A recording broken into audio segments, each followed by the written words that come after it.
일곱 명의 제자들이 갈릴리 호수로 예수의 부활을 목격했는데도 불구하고 돌아가지요. 그래서 예전에 했던 그물을 들고 밤새도록 그물을 던졌는데 하나도 잡지 못했습니다. 제가 오늘 아침 동틀 때까지 저도 말씀을 준비한다고 붙들고 기도하면서 있었는데도 사실 오늘 솔직히 제 마음이 허탕을 친 그런 느낌입니다. 하나님에게도 송구하고 또 여러분들에게도 좀 죄송한 마음이 있지만, 근데 또 반전이 예수님께서 배 오른편에 그물을 던지라 이렇게 말씀하셨잖아요. 그래서 오늘 제가 준비한 이 말씀이 자칫 인간의 말이 되지 않을까 그런 마음 때문에 밤새도록 수고한 거에 대해서 허탕일지 모르겠다는 그런 마음이 있습니다. 하지만 오늘 주님께서 오늘 이 말씀을 듣는 여러분들에게 배 오른편에 그물을 던져라, 이런 음성으로 여러분들에게 들려줘서 오늘 귀한 시간이 사람의 말로 들려지지 않고 하나님 주신 그런 소중한 말씀 뜻으로 여러분들의 마음밭에 떨어지게 되기를 주님의 이름으로 간절히 축복합니다. 참 연약하죠. 송구할 때가 참 많이 있습니다. 이 세상을 움직이는 여러 가지 힘들이 있습니다. 자력도 있고 바람의 힘도 있고. 그런데 오늘 말씀의 제목처럼 인류 역사의 기나긴 그 여정 동안 자유를 향한 열망, 마치 인간에게 이 본능처럼 하나님께서 넣어주신 것처럼 여겨질 정도로 이 자유를 향한 열망은 인류를 진보시켜 나가는데 아주 커다란 힘이 되었습니다. 왜냐하면 300년, 400년, 우리는 36년이었지만 식민지를 살고 노예살이를 하는 내일이 없는 거죠. 희망이 없는 겁니다. 근데 어떻게 하다가 그 상황들이 한순간에 역전이 되는데, 그것이 우리 인간 내면에 있는 이 자유를 향한 그 열망 때문입니다. 그래서 인류를 진보시켜 나가는데 소중한 힘, 그 여러분들 개인도 마찬가지죠. 내가 앞으로 진보해 나가는데, 이 상황을 뚫고 나가는데 정말 내 안에 잠재되어 있는 소중한 힘은 자유를 향한 열망입니다. 사람이 구속이 되거나 뭔가 마음대로 하지 못하는 상황에 직면하면 이 자유를 향한 열망이 우리 마음 속에서 꿈틀거리는 것 같습니다. 제가 중학교 2학년 때 이제 고원에 쭉 살아오면서 이게 더 이상 안 되겠다, 완전히 구속된 삶에서는 희망이 없다, 그래서 뛰쳐나왔습니다. 그래서 이제 혼자가 되었습니다. 마음대로 할 수 있는 그런 상황에 놓여졌습니다.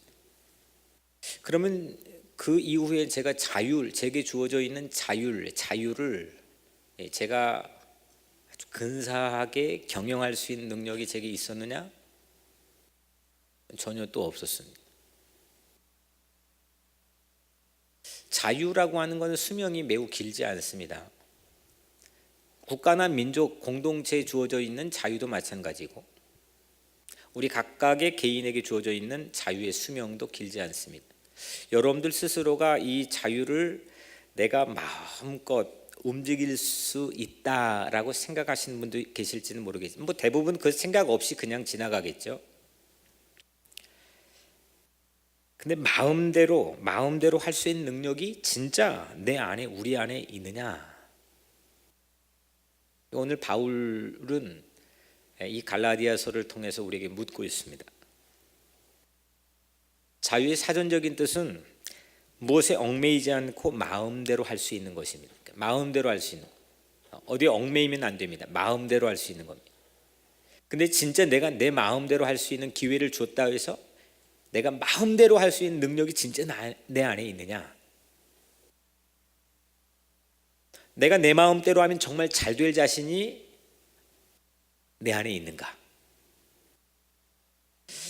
저는 그때 그 경험을 통해서 사실 솔직히 매우 자신 없다는 것을 피부적으로 체감했습니다. 마음대로 하라고 해서 마음대로 할 수 있는 능력이 우리 안에 없다는 거죠. 그럼 방종이라고는 얘기하지만 이게 방종이라고 하는 것도 너무 좀 광의적인 의미고, 마음대로 여튼 내가 마음대로 해서 잘 되면 좋겠지만 내 마음대로 해서 잘 될 확률의 개런티가 매우 희박하다는 겁니다.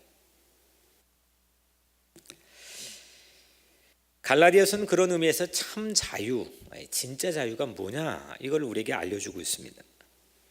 마틴 루터는 이 갈라디아서를 나의 아내라고 불렀습니다. 얼마나 사랑했으면 나의 아내라고 불렀겠습니까? 그리고 기독교 자유의 대헌장이라고 불렀습니다. 기독교를 이룩한 지난 1500년이었죠. 이제 마틴 루터가 그 말을 할 때까지 1500년 동안 수 없는 역사들이 있었지만 이 갈라디아서는 기독교의 자유를 밝히는 대헌장과 같다. 그런 말을 했습니다. 왜냐하면 믿음으로 의로워질 수 있는 복음의 정수를 이 갈라디아서는 아주 선명하게 담고 있는 책이기 때문입니다.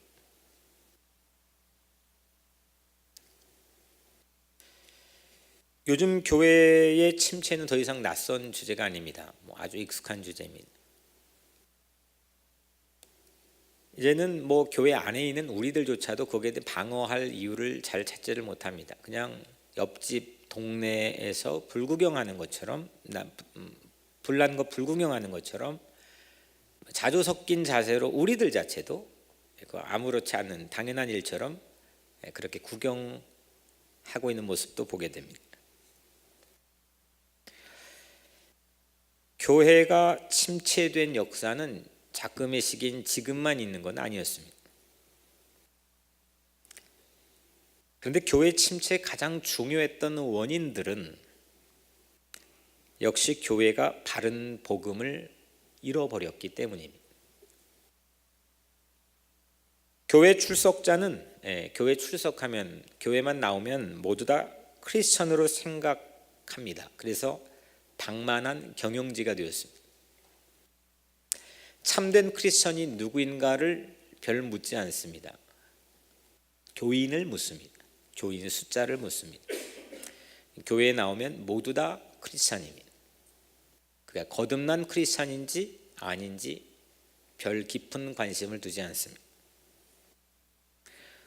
복음의 구매자의 욕구나 취향 분석에만 여념이 없을 뿐 복음의 생산자인 하나님의 깊은 뜻은 딴 나라 이야기처럼 심심한 얘기가 돼버리고 맙니다.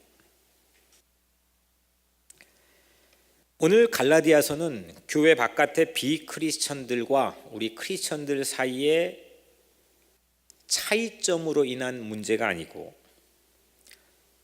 교회 안에 다른 복음이 침투해 교란시킨 문제 때문에 바울이 편지를 썼습니다. 그러니까 교회 안에 일어난 문제, 다른 복음, 이상한 복음, 가짜 복음, 짝퉁 복음, 그러니까 가짜와 진짜가 교회 안에 있는 것. 교회와 교회 바깥이 이게 진짜고 저건 가짜다 이게 아니고 지금 이 갈라디아서는 교회 안에 진짜와 가짜, 이로 인한 교란의 문제로 인해서 편지를 바울이 썼습니다. 바울은 1차 선교 여행, 그러니까 AD 50년경에 이 갈라디아서를 안디옥에 썼는데 갈라디아 교회는 한 교회가 아니고 지금 터키 중앙 지역에 중부 지역에 있는 바울이 세웠던 여러 교회, 갈라디아 지역 지방의 여러 교회들에게 쓴 편지가 갈라디아서입니다. 교회 안에 교인들 사이에 진짜와 가짜가 뒤섞여 있는 것, 그로 인해서 진짜를 선명하게 구분하지 못하는 것, 그것이 바울의 지금 편지를 쓴 가장 큰 관심이었고, 이로 인해서 참 고맙게도 그런 문제가 있었기 때문에 진짜를 우리는 듣게 됩니다. 갈라디아서를 통해서 이런 문제가 없었으면 이 갈라디아서가 남지 않았겠죠. 참 고맙게도 이런 문제가 있었기 때문에 진짜가 뭔지를 마틴 루터가 말한 것처럼 기독교 자유의 대헌장이라고 하는 이 6장의 갈라디아서를 우리는 들을 수 있는 기회를 갖게 되었습니다. 우리들도 문제가 많이 있습니다. 우리 안에, 우리 교회 안에, 또 내 안에, 우리 자식들 안에 많은 문제가 있습니다. 그 문제 이슈만 주목하면 그건 우리를 자꾸 쪼그라들게 하고 절망하게 하지만, 그 문제를 통해서 우리는 진짜 더 멋있는 가치 있는 것들을 볼 수 있는 기회를 하나님께서 우리에게도 주실 줄로 믿습니다. 오늘 6절 7절에 보면 그리스도의 은혜로 너희를 부르신 이를 이같이 속히 떠나 다른 복음을 따르는 것을 내가 이상히 여기노라. 다른 복음 따르는 것을 내 이상히 여기노라. 얼마 전에 너희들 정말 진짜 이 복음 때문에 자유로워지고 가슴 설레고 그랬던 삶의 순간을 왜 이렇게 잃어버렸느냐. 다른 복음이 들어와서 그를 당연한 것처럼 여기는 너희가 참 이상하게 보인다는 거죠. 다른 복음은 없나니 다만 어떤 사람들이 너희를 교란하여 그리스도의 복음을 변하게 하려 함이라. 다른 복음, 이상한 복음, 이게 말썽의 주범입니다. 이 교묘하게 들어옵니다. 짝퉁이 진품을 제치고 갈라디아 교회를 교란하고 있는 겁니다. 바울은 이를 두고 사소한 정도의 차이가 아니라 아주 엄청나게 큰 차이라고 항변하고 있습니다. 완전히 다른 복음, 이질적인 복음, 복음이라고 할 수 없는 것이라고 얘기합니다. 지금은 기독교 그리고 유대교, 이거를 여러 가지 면으로 우리는 확연하게 구분할 수 있습니다. 우선 건물을 보면 다릅니다. 교회 건물을 보면은 십자가가 있고, 캐톨릭 보면은 이거 뭐 십자가 꼭대기 위에 또 뭐 다른 게 있고, 유대교를 보면 이거 유대교의 시나고그를 보면은 이것도 전혀 다릅니다.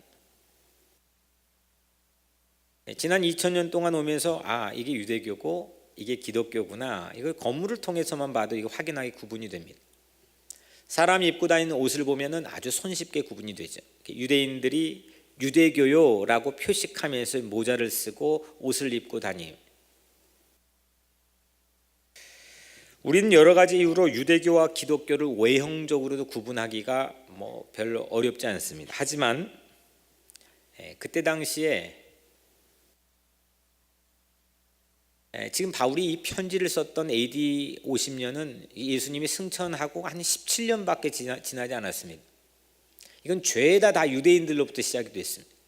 유대 땅에서 시작됐습니다. 전부 다 그 퍼센테이지가 나오지는 않았지만 유대인들은 그때 당시 거의 100%에 가깝게 유대교를 가지고 신봉했습니다. 그게 구약의 경전이죠. 그런 텃밭에서 기독교가 시작이 되었습니다. 그 사람이 예수를 만나고 크리스찬이 되었습니다. 그때 당시에 이 유대교와 기독교를 구분할 수 있는 근거는 매우 어려웠다 추정이 됩니다. 쉽지 않았습니다. 건물로도, 또 그 사람들이 옷차림으로도, 그 사람이 먹는 음식, 그 사람들이 가지고 있는 문화나 여러 가지 모습들을 통해서 구분하는 건 매우 어려웠던 시대입니다. 근데 유대교인들인지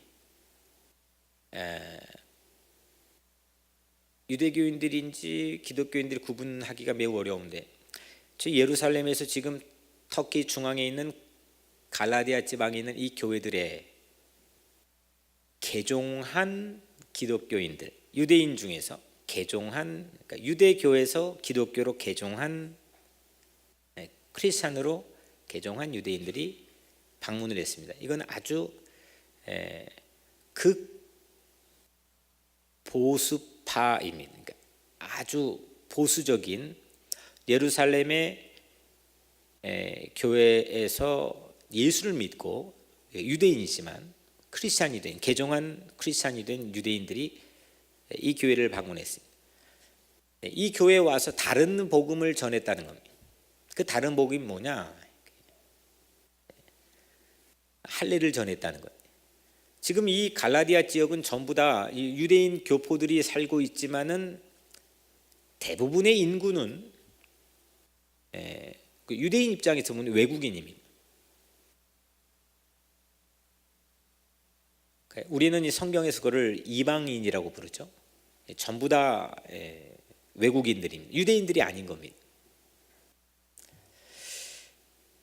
이 사람들과 이 유대인 교포들이 섞여서 예수를 믿게 된 이 교회들의, 지금 예루살렘에서 온 사람들이 기독교인이 되려면 반드시 할례를 받아야 된다라고 주장합니다. 이것이 큰 말썽이 되었습니다.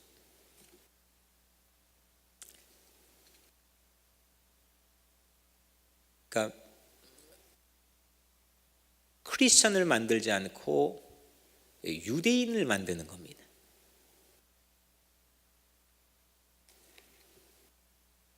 바울은 이를 바로잡기 위해서 편지를 썼습니다.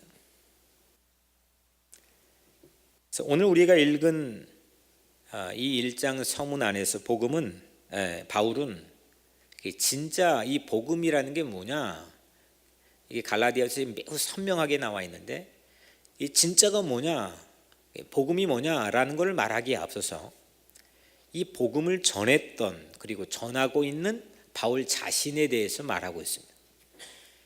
이 부분을 오늘 여러분들과 함께 나누려고 합니다. 오늘 1절에 사람들에게서 난 것도 아니고 사람으로 말미암은 것도 아니요 오직 예수 그리스도와 그를 죽은 자 가운데 살리신 하나님 아버지로 말미암아 사도된 바울은, 내가 지금 사도가 되었는데 내가 사도된 것은 사람으로 말미암은 게 아니고 예수 그리스도를 죽은 자 가운데 살려내신 하나님 아버지로 나는 말미암아 사도가 되었다. 이걸 지금 고백하고 있습니다.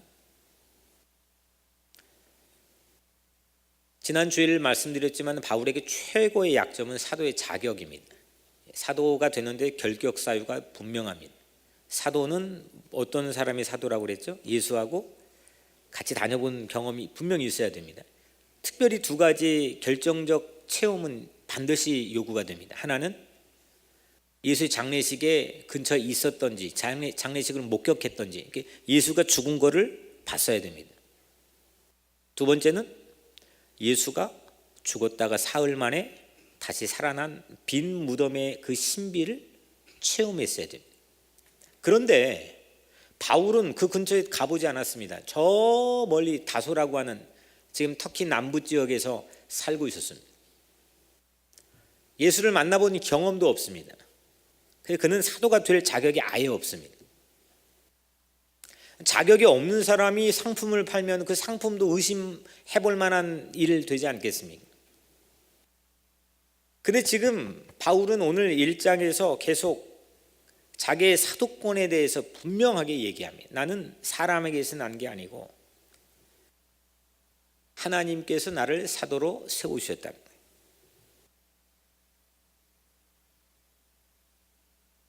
자기의 사도됨은 사람들의 임명이나 합의에서 이루어진 게 아니고 다메섹 가는 길에, 그게 갈라디아서에 나오잖아요. 2장에 다메섹 가는 길에 그리스도의 계시로 받은 그 은혜 때문에 내가 사도가 되었다는, 난 예수를 만나본 경험도 없고 예수의 장례식에 참여해 본 경험도 없지만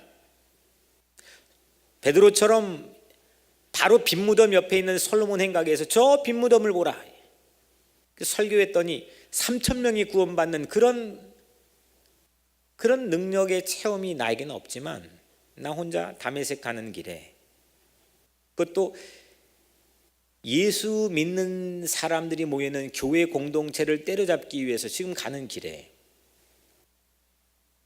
나를 불러주신, 나를 용납해 주신 그 예수님께서 나를 사도로 세워주셨다는, 이게 바울의 자의식입니다. 이걸 조금 약간 꼬아서 들으면 그래 너 잘났다 이렇게 들을 수 있는 거죠. 그래 너 잘났다. 왜냐하면 혼자 있었거든요. 물론 나중에 아나니아가 도와주긴 했지만 여하튼 그 체험을 대중에겐 많은 사람들이 저처럼 신학교 다니면서 마지막에 졸업장 받으면서 아 너는 신학교를 다녔다 이런 컨펌 과정이 전혀 없었습니다. 근데 혼자 이렇게 난 그걸 받았다고 하니까. 근데 바울의 이 그 다음의 문맥들을 보면은 그런 의미로 절대 말한 게 아닙니다. 누구에게 자기가 이 사도권이 하나님이 나를 직접 찍었다라고 하는 걸 자랑하기 위해서 말하는 게 아니고, 난 진짜로 자격이 없는 사람이었다. 난 다메섹 가는 길에도 그 예수 믿는 사람 때려 죽이려고 갔다. 난 진짜로 아무것도 퀄리파이가 되지 않아. 사람들 보기에, 누가 보기에, 내가 보기에도 난 자격이 없었어요. 그런 자격 없는 나를, 아무 자격이 없는 나를 그 예수가 나를 불러주셨다. 그 예수를 미워하고 그 예수 믿는 사람들의 증오 때문에 내가 최선을 다했던 그런 나였는데 그런 나를 불러주셨다. 그게 바울이 가지고 있는 자기의 사도권에 대한 자의식이었습니다.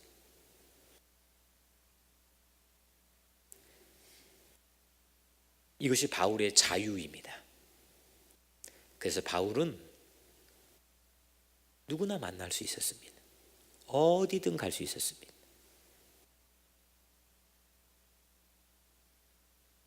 할례파들하고도 놀았습니다. 자기 제자 중에 할례를 시키지 않습니까? 끊임없이 이방인을 위해, 외국인을 위해서 나는 전문적인 선교사라고 말하고 무할례 은총을 얘기하는데도 할례를 시킵니다. 그리고 누구도 관심 갖지 않았던 외국인들, 베드로를 위시한 제자들도 눈이 아직 떠지지 않았던 그 외국인들 향해서도 바울은 마음을 열고 그 이방인을 위해 자기의 삶의 전부를 바칩니다. 우리 유명한 얘기가 고린도서에 나오지 않습니까? 우상제물 바치는데 이거 먹는 것 때문에 고린도 교회에 문제가 생겼습니다. 이거 먹냐 안 먹냐? 먹는 사람 비난합니다. 그때 바울이 1년 동안 못 먹고 배고픈 가난한 사람들이 1년에 한 번 그 먹는 걸 가지고 그 죄가 되지 않는다. 입으로 들어가는 게 죄가 아니다. 하지만 내가 이 먹는 순간에 이 먹는 모습 보고 누가 만약에 실족한다면 난 이 고기를 평생 먹지 않겠다. 그러니까 누군가를 생명을 살려내기 위해서는 어디에 두어도 어울리는 사람이에요. 내 거를 꼭 하고 지키고 내 익숙한 거를 벗어나지 않겠어요. 아둥바둥 노력하는 사람이 아니고 아주 자유로운 사람이에요. 어디에다가 갖다 놔도 어울리는 사람. 바울이 1차, 2차, 3차 선교행에 이 길을 다니면 그냥 선교 미션 출입을 다닌 게 아니고 전혀 익숙하지 않은 처음 보는 마을 사람들, 문화 이런 곳에 가서 복음을 전하지 않습니다. 그냥 예수 믿으시오 이런 거 아니잖아요. 거기에 두어도 어울리는 거예요. 사람들이 그의 말에 설복당하는 거예요. 그게 뭐 때문이냐? 왜 그랬느냐? 이유가 뭐냐? 예수 장례식 한번 참여하지 못하고 예수 부활한 그 빈 무덤을 그 자리에 잊지 못했던 그 결격 사유가 있었던 그 사람이 진짜 오리지널 기독교를 누구보다도 가장 잘 얘기했던 원인이 뭐냐? 그가 똑똑해서 사람들이 신학자들이나 목회자를 그렇게 얘기합니다. 그는 가말리엘 문화생이 그런 애시당초 그런 훈련을 하나님이 시켰다. 바울은 그걸 배설물처럼 여긴다 그랬습니다. 오늘 말씀에도 그가 배워서 된 게 아니라고 했습니다. 오직 한 가지예요. 난 자격이 없는데, 난 아무런 퀄리파이가 되지 못하는데, 난 오히려 그거 때려잡으려고 다녔던 사람인데, 우리 주님이 나 같은 것도 불러주셔 사도로 세우셨다는 거예요. 이게 바울을 어떤 경계도 넘나들게 했습니다. 좌도 우도 남도 북도. 그래서 이 바울이 사도 갈라디아서 오늘 이 책의 갈라디아서 3장 28절에 너희는 유대인이나 헬라인이나 종이나 자유인이나 남자나 여자나 다 그리스도 예수 안에서 하나이니라. 마틴 루터 킹이 이 말씀에 아주 그냥 가슴을 쳐가지고 모든 사람들은 한 가족이라고 하는 그 신앙 양심을 가지고 I have a dream 외친 거 아닙니까? 큰 사람이었던 거죠.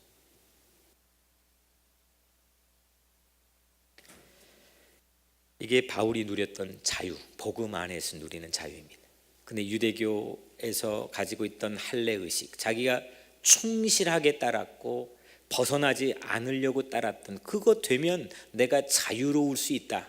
나를 감옥에 쳐놓을 수 없다. 난 그 법을 지키면 나중에 하나님도 하나님의 감옥에 나를 넣을 수 없다라고 자신 있게 믿고 살았던 그 바울의 삶. 정작 네 마음대로 해봐 했더니 자기 마음대로 그 법을 지킬 능력이 하나도 없었음을 바울은 깨달았던 겁니다. 아, 내가 정작 내 마음대로 할 능력 자체가 나에게 있지 않구나. 나는 엉뚱한 길로 반대 길로 가고 있었구나. 오히려 나를 구속했구나. 나는 진짜 자유를 누리지 못했구나. 그게 율법의 종이 되었다고 그는 고백합니다.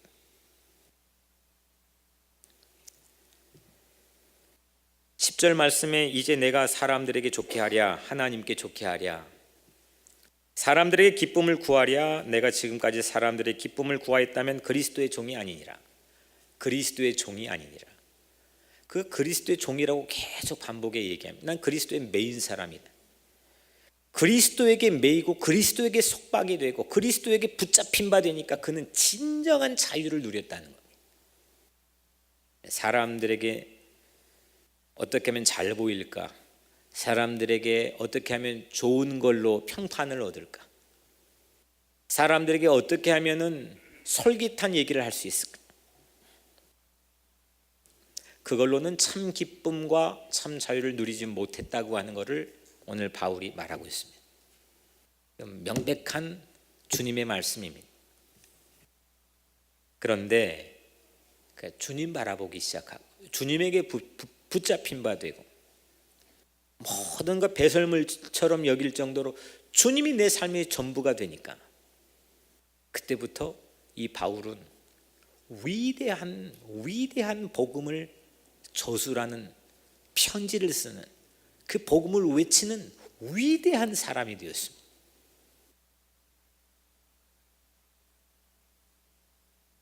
갈라디아서 5장 1절 말씀에 너희가 자유를 위하여 부르심을 입었으나 그러나 그 자유로 육체의 기회를 삼지 말고 오직 사랑으로 서로 종노릇하라. 그러니까 주님이 나 같은 것도 불러주셨는데 아무것도 아닌 나 같은 것 사도로 세우셨는데 할례 받은 사람이나 할례 받지 않는 사람이나 뭐 구분짓기 할 필요가 뭐가 있겠습니까? 다 껴안는 거죠. 다 포옹하는 거죠. 주님이 나 같은 것도 불러주셨는데 거기에 사도의 권위, 자기의 확실한 자의식이 있는데 뭐 구분짓기가 필요해? 외국인과 유대인 그거 못 깨가지고 사는 게 지금까지의 이 땅의 오늘날 인류의 현실이 아닙니까? 자국 우선주의, 민족주의, 우리 가정만, 우리 교회만. 그러면 정말 진짜 자유를 누릴 수 있느냐? 진짜 그 사람이 행복하고 진짜 그 국가가 평화와 안정을 누릴 수 있느냐? 그렇지 않다는 건 지난 모든 역사 가운데 우리는 알고 있지 않습니까? 오직 사랑으로 서로 종노릇하라. 사랑의 은혜로 사도가 된 바울은 과거의 자유로 육체의 기회를 삼지 않고 오직 사랑으로 모든 이에게 종이 되는 자유를 얻게 되었습니다. 이 증거로 바울은 자신을 망설이지 않고 추락시킵니다. 아무것도 아닌 사람이었다. 13절에 내가 이전에 유대교에 있을 때, 오늘 읽은 그 다음 절인데, 내가 이전에 유대교에 있을 때에 행한 일을, 그러니까 기독교가 아니면 지금은 기독교인입니다. 내가 이전에 유대교에 있을 때 행한 일을 너희가 들었거니와 하나님의 교회를 심히 박해하여 멸하고 교회를 철저하게 파괴했던 주범이 바로 나였다. 이거 고백하는 겁니다. 이거 자기의 의지든 주변의 합의 임명이든 과거에 나는 정말 도무지 사도가 될 수 없는 사람이었다라고 스스로 인정합니다. 근데 그러나 바울은 사도가 되었습니다. 하나님께서 선택해 주셨기 때문입니다. 하나님이 불러주셨기 때문입니다. 사람의 임명이나 사람의 합의로 만들어진 것이 아니고 하나님이 나를 선택하고 불러주셨던 자기 삶에 대한 신앙 고백과 자의식이 있었기 때문입니다. 오늘 여러분들은 스스로를 어떻게 바라보십니까? 진정한 자유를 누리고 있습니까? 또 마음대로 기회를 줬을 때 육체의 기회로 삼지 않고 오직 사랑으로 서로 종노릇 할 수 있는 그 자유를 누릴 수 있는, 자유를 만끽할 수 있는 그 자유의 파워를 내 안에 끌어낼 수 있는 그런 삶의 기회를 누리고 있습니까? 오늘날 특히 젊은이들, 저를 포함해서 젊은이들의 이 포스트 모던 시대의 가장 큰 패러다임은 다양성입니다. 그 다양성이라고 하는 문화를 만들어낸 가장 주요한 원인은 내 마음대로입니다. 내가 생각한다는데, 내가 선택한다는데, 내가 판단한다는데.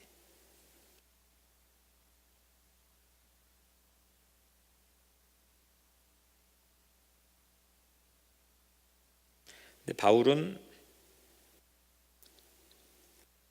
하나님께서 나를 선택해 주셨습니다. 그것도 15절에 그러나 내 어머니의 태로부터 나를 택정하시고 어머니의 태로부터 나를 택정하시고 그의 은혜로 나를 부르시니가 어머니 태 속에 있을 때 하나님 나를 선택했다라고 자의식이 있었던 것은 분명히 아니었겠죠. 하지만 하나님께서 그 마음속에 감동을 주셔서 나는 오래전부터 하나님께서 그렇게 나를 택정해 주셨구나. 어머니 뱃속에서부터. 나는 완전히 하나님 사람이구나. 하나님에게 나는 붙들릴 수밖에 없는 사람이구나. 나는 하나님 없으면 nothing, 아무것도 아닌 사람이구나. 이 고백인 겁니다.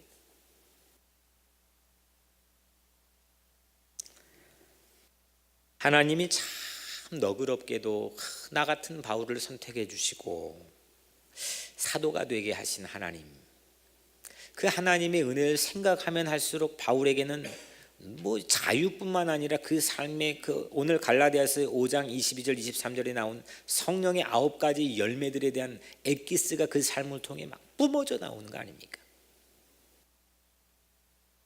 오늘 사랑하는 성도 여러분들의 마음속에도 내가 선택해서 누구의 임명에 의해서 합의에 의해서 내 마음대로 그 자유에서 벗어나서 하나님이 나의 선택해 주시고 하나님이 너그러이도 나를 불러주셔서 내가 하나님의 자녀됨의 특권을 누리고 이 땅에 그 자녀됨의 특권을 가지고 살 수 있도록 나를 거듭나게 하셨다라고 하는 새로운 자의식을 갖게 되기를 주의 이름으로 간절히 축복합니다.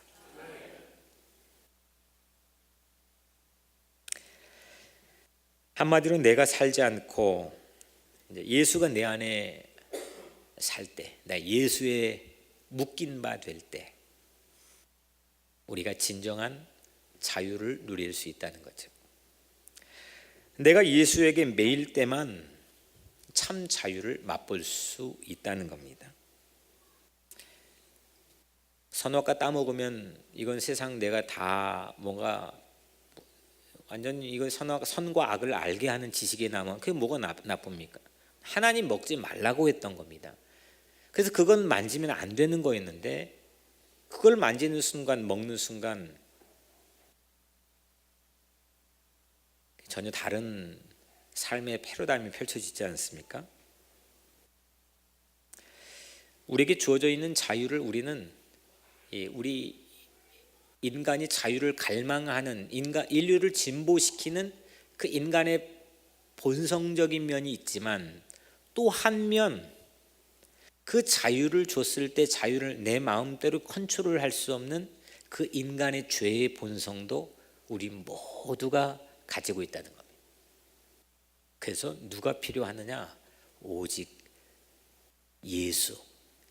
나를 위해 죽으시고 피 흘려 죽으시고 나를 구속하셔서 죽은 자 가운데서 3일 만에 다시 살아나신 그분의 영원한 생명의 신비의 세계, 그 그리스도의 은혜의 법에 내가 매여 있을 때 내가 참 자유를 누리고 그 자유를 컨트롤할 수 있는 힘을 얻게 된다고 바울은 우리에게 말하고 있습니다. 내가 죽고 내 안에 예수가 살 때 우리는 예수 마음대로, 내가 예수 마음대로 살게 되는 거죠. 자유인이 되는 겁니다. 갈라디아서 2장 20절, 내가 그리스도와 함께 십자가에 못 박혔나니 그런즉 이제는 내가 산 것이 아니요 오직 내 안에 누가 살아요? 그리스도께서, 내 안에 그리스도께서 사시는 것이라. 누가 내 운전대를 잡아요? 그리스도가 잡는 거예요. 이제 내가 육체 가운데 사는 건, 이게 죽었다 나중에 죽은 이후에 말하는 게 아닙니다. 내가 육체 가운데 사는 것은 나를 사랑하사 나를 위하여, 나를 사랑하사 나를 위하여 나 때문에 자기 몸을 버리신 예수를 믿는 그 믿음 안에서 사는 것이다. 그 믿음을 가지고 살 때 진짜 자유를 누릴 수 있게 됐다. 그 믿음이라는 게 뭡니까? 다 맡기는 거 아닙니까? 전부 죄에다 다 의탁하는 거 아닙니까? 이게 믿음입니다. 조금 이거 오할 정도는 내가 하고 오할은 주님이 하고, 이게 아닙니다. 18 전부를 주님에게 맡기는 게 믿음인 겁니다. 이게 전부 맡기고 그 맡긴 상태 자체가 완벽할 때 그 자유로운 거 아닙니까?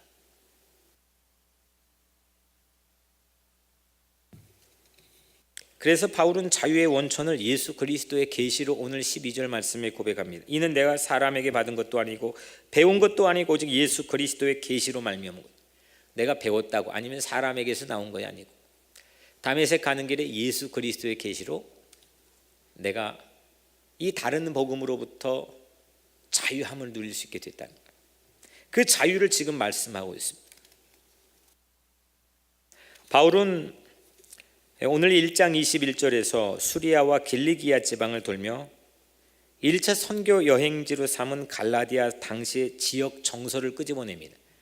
당시 지역 정서를 예전에 그 땅 다니면서 교회 세웠던 당시에 바울이 경험했던 지역 정서를 끄집어내는데 22절 23절에 그리스도 안에 있는 유대의 교회들이 나를 얼굴로는 알지 못하고, 그러니까 지금 교회들이 나를 얼굴로는, 바울을 얼굴로는 알지 못하고 뭘로 아느냐? 다만 우리를 박해하던 자가 전에 멸하려던 그 믿음을 지금 전한다 함을 들었다 했습니다.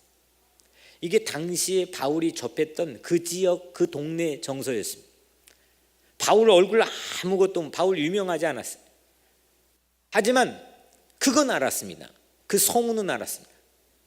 어떤 청년이 그 예수의 믿음 있는 자들을 그 멸하려고 한다는 소식은 들었습니다. 바울이 아직 유명해지지 않았을 때인 1차 선교 여행 시에 갈라디아 사람들은 복음의 방해자가 복음의 유통자로 변했다는 소식을 들었던 때였습니다.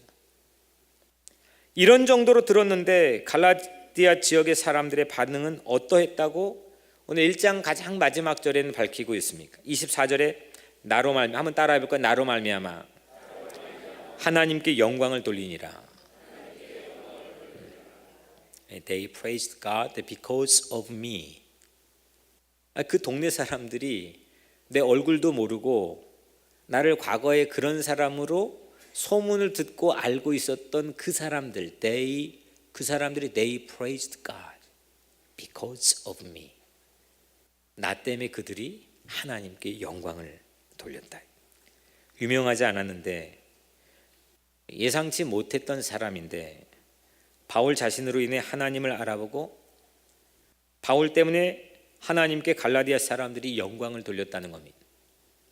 그런 일들이 오늘 여러분들에게 있기를 주의 이름으로 축원합니다.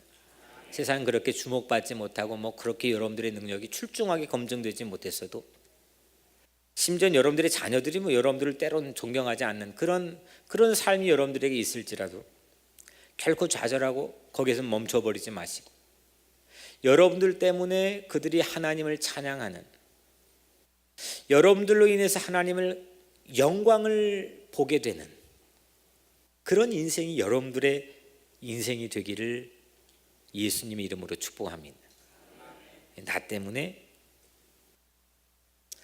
이렇게 복음을 말하기에 앞서서 다른 복음이 들어와 있는 상황에서 그 진짜 복음을 말하기에 앞서서 바울은 자기 자신의 삶, 복음을 전하는 이 복음을 유통해야 되는 자기 자신의 삶에 대한 확실한 열매가 먼저 선행되었습니다.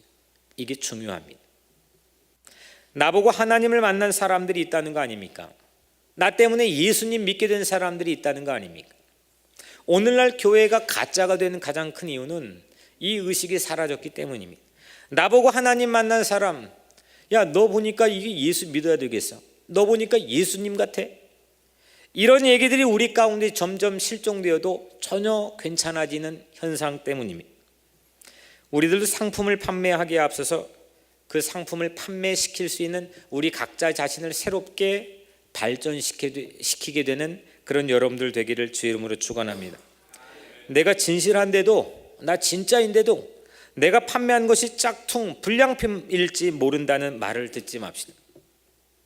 복음이 변화시킨 복음의 유통자, 사랑하는 성도 여러분, 나로 말미암아 근사한 일들이 세상에 있어야 되지 않겠습니까?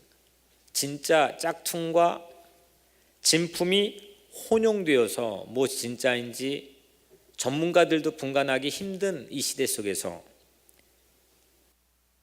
나로 인해서 그 진리를 세상에서 밝히 드러낼 수 있는 그런 여러분들의 삶이 되기를 주님의 이름으로 간절히 축원합니다.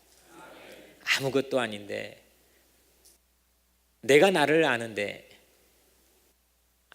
아무런 자격 조건이 갖춰져 있는 않는, 그런데 그럼에도 불구하고 나를 불러주시고 나를 그분의 자녀로 삼아주시고 나에게 중요한 일도 맡겨주시고 내가 힘들 때마다 나를 두드려주며 위로해 주시고 때마다 나를 붙들어 보호해 주시는 그분의 놀라운 은혜 안에서 구별짓기보다 하나 되게 하는 사람, 나로 인해 세상에 하나님의 영광을 보게 할 수 있는 근사하고 아름다운 일들이 오늘 여러분들의 삶 속에 펼쳐지게 되기를 주님의 이름으로 간절히 축원합니다. 기도하겠습니다.